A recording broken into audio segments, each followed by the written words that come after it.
Le fiasco, ça clique maintenant qui a pris une nouvelle tournure aujourd'hui pendant que l'ex-PDG Denis Marcellet répondait aux questions de la commission Galland. L'UPAC perquisitionnait le siège social de la Société d'État. Jean-François, tout ça, bien sûr, dans le but d'aller chercher des éléments de preuve et analyser, bien sûr, s'il y a matière à accusation, là.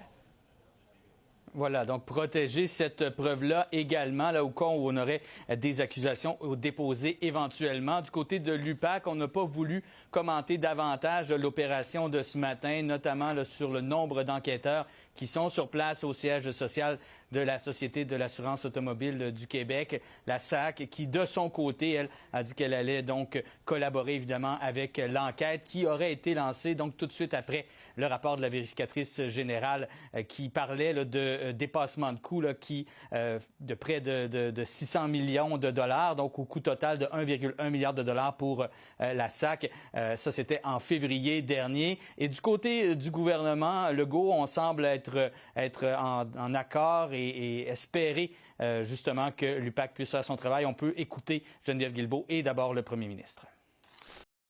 J'aime pas ce qui s'est passé, puis ce qu'on se fait raconter, ce qui s'est passé à la SAC.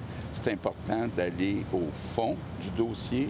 Je suis content du travail du juge Galland. Je suis content que l'UPAC, d'une certaine façon, agisse. Très régulièrement, j'ai des rencontres, que ce soit avec M. Ducharme, avec la présidente du conseil d'administration. Il y a beaucoup de choses à faire et moi, je veux m'assurer que le travail se fait, convenablement, indépendamment de la commission qui est en cours. Il faut que le redressement à la SAAC se poursuive. M. Marcellet, Jean-François, qui a fait face quand même à un interrogatoire serré à la commission Galland, là. Oui, et on a appris au cours des dernières minutes que, justement, il y a plusieurs hauts dirigeants qui étaient au courant que ça allait coûter 45 % plus cher lorsqu'ils ont rencontré François Bonnardel en juin 2022. Le PDG Denis Marcellet, à l'époque, qui dit qu'il a attendu la fin de la rencontre afin de le préciser à l'attaché de presse de François Bonnardel. Donc, encore beaucoup de questions qui demeurent et ça va se poursuivre demain, ce témoignage. Merci, Jean-François.